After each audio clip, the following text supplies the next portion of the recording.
Our newsmaker guest is one of the Republican Party's most outspoken fiscal and social conservatives. He's been representing Iowa's 5th Congressional District since 2003. So I think it's safe to say Congressman Steve King knows his way around Washington, D.C. Congressman, welcome to the show. Thanks for having me on. I appreciate being here today. And certainly glad a Republican in Congress willing to come on the show. We've been trying to get him on. So glad you accepted my invitation. Well, it was interesting how that unfolded, too, getting off the plane there in Houston, and you started that conversation. I'm glad you did that, and I'm glad to be here, and I remember the jersey you had on that morning, too. Well, of course, you know, I always represent Texas A&M and my Houston Texans, so let's get right into it. Let's deal with the presidential campaign. You're in Iowa. That's the first voting taking place on the GOP side, and it has been absolutely topsy-turvy. The latest poll, Republican poll, Rasmussen automated telephone survey. Newt Gingrich now 32%, followed by Mitt Romney 19%. Herman Cain, who was leading, he's now third with 13%, with Ron Paul about 10%, and then Governor Rick Perry and Michelle Bachmann back at 6%. Mm-hmm. This issue sort of just been up and down. What do you make of the volatility on the GOP side, specifically in the polling there in Iowa? Well, I think what's different here this year is that we have more and more social networking going on, and I think the national media has more influence on the Iowa campaign than I've seen in the past. But we'll see a candidate go in and get a good bump in Iowa, and then there is a criticism that comes forward, and we watch that ascendancy become a descendancy instead. So many of them have had their turn of going near the top of the polls and then sending them and going back down again. But I think this, a telephone poll in Iowa with Newt that high, probably overstates his support now. I do think that he has had a good bump there over the last 3 or 4 weeks. We've heard 2 names on the lips of people in the state, the activists, and that is Newt Gingrich and Rick Santorum. And so Newt has earned this, and it's real. It may not be that 32%, though, is my caution on it. Santorum has spent a lot of time in the state. He's got troops on the ground. He's really been working the state. He pretty much has a Iowa or bust strategy. Well, he does, and he's not the only one that has the Iowa or bust strategy, but Rick Santorum's been to all 99 counties. He's quietly been working hard. He does have solid, loyal supporters that he's built in many of the counties, and he'll have, if anybody is going to be a surprise, it'll be Rick Santorum. But watching where he is in the polls tells me that maybe that springboard that Newt caught could be the one that Rick was trying to catch. You have not endorsed. Are you going to endorse any candidate before it's time to vote? If that question were asked in April, May, June, or July, or August, I would have said yes. And now I say, I hope so. I want to get to a conviction so that I can at least, I think I owe the people in Iowa my best judgment, and I owe my best effort. And I've had an extraordinary privilege to get to know these candidates. I've actually known them all except Rick Perry in a personal and a professional way coming up to this point. And at this point, I have not reached a conviction. But when and if I do, I will make an endorsement, and I think I need to come to a decision. We all have to by January 3rd, and my date is just sooner than that if I can get there. It seems as if there's been this constant anybody but Mitt Romney. Mm-hmm. Of course, he had to deal with the issue of being a Mormon back in 2008. Evangelicals, especially in southern states, were not particularly gravitating towards him. But what do you make of this whole notion of, look, people just saying, I really just don't trust that guy, but it keeps going. It's Bachmann, it's Perry, it's Cain, it's Gingrich, but who's constantly right there is Mitt Romney. He has his section of the group, and it's been very constant. I do want to say that Mitt Romney is a better candidate here now than he was 4 years ago. He's developed himself. He's learned a lot as a candidate. You don't just develop as a businessman and as a governor, but he's developed as a candidate for president.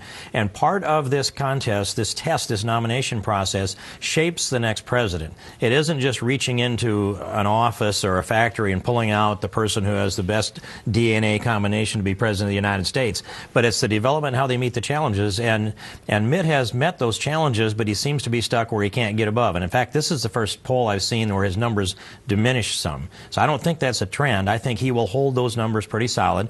I do want to say also on his behalf that he was unjustly marked down because of his religion 4 years ago, and he was marked down a little bit for being a little too perfect. And I say anybody that has more kids and fewer vices than me, it's hard for me to be critical of him, Roland. Let me ask you this here. We see this super committee here in Washington, D.C. grappling with trying to deal with the debt. At the end of the day, whether you're Republican or Democrat, folks have to understand compromise. And so I understand taking a position. Democrats say don't touch Medicare, don't touch Social Security, but you have to deal with entitlements. Republicans say absolutely no tax increases, but when you look at what also contributed to the debt, Bush tax cuts contributed to our debt. And so what do you make of this stalemate? Both sides unable to come to an agreement. Do you have any confidence they will come to an agreement to meet the deadline, November 23rd deadline? I think the odds are less than 50-50 that they will be able to offer a proposal that can be sold in the House and in the Senate. So I think they'll produce something. I think at the final minute they'll kick something out, and I think there are a lot of members in the House and Senate that will say, no, I don't want to go down this road. From my standpoint, I look at it from the bigger picture. The super committee does not solve the problem. We are looking at if we stayed at baseline spending, and that is the projected increase, I want to emphasize, and I never liked that when Democrats or Republicans declared baseline spending and then imply to the American people that it's flat. It's not. It's increases to $28 trillion in accumulated national debt in 10 years in our budget window. With the debt ceiling deal, it reduces that projected national debt 10 years down the road from 28 to 26 trillion. And so all of this super committee discussion is on to whether the national debt will be 28 or 26 trillion in national debt. I don't think that solves the problem. In fact, the Ryan budget would have left us with 23 trillion in national debt 10 years down the road. We gave up on the Ryan budget when the debt ceiling deal and the super committee was created. So I'm going to say this fails, most likely, and then we'll have a balanced budget vote. That's happening today, I understand. And after that, if it goes into the sequestration, the most likely, there will be the automatic cuts that will be painful for both sides, designed to be so, but enacted and it take effect first day of January of 2013. So that's a new Congress, perhaps a different majority in the Senate, different president perhaps, and then there's time to start to undo some of this and maybe do something better. I want to get this budget under control. I want to get to a balance. I want my sons who are in their middle 30s to live at least 1 year and pay taxes when the budget is balanced. I want them to contribute to reducing the national debt, not just slowing the increase in it. But when I look at the Congressional Budget Office, say the Bush tax cuts contributed to our national debt. And I hear Congressman Bobby Scott say, look, we can't afford any of these tax cuts. So how do you deal with that when you have a Grover Norquist who says, absolutely not. If you get rid of the Bush tax cuts, I consider that to be a tax increase. Well, this discussion is in a zone where I don't have a lot of optimism either. And I understand the argument that the extension of the Bush tax brackets contributed to the national debt or the deficit spending. But the other side of that argument is what would have happened to suppress the economy if we hadn't done that? And by the way, into that bargain were $212 billion in transfer payments. That was also borrowed money that was handed out to people, and a lot of it was in the form of extending unemployment benefits, other kinds of programs, under the idea that Keynesian economics would solve this problem, that if you would just put money into the hands of people, not require them to produce anything for it, just put it in their hands and say, your patriotic duty is to spend money, now you'll stimulate the economy. I disagree with that. But 70% of our economy is based upon consumer spending.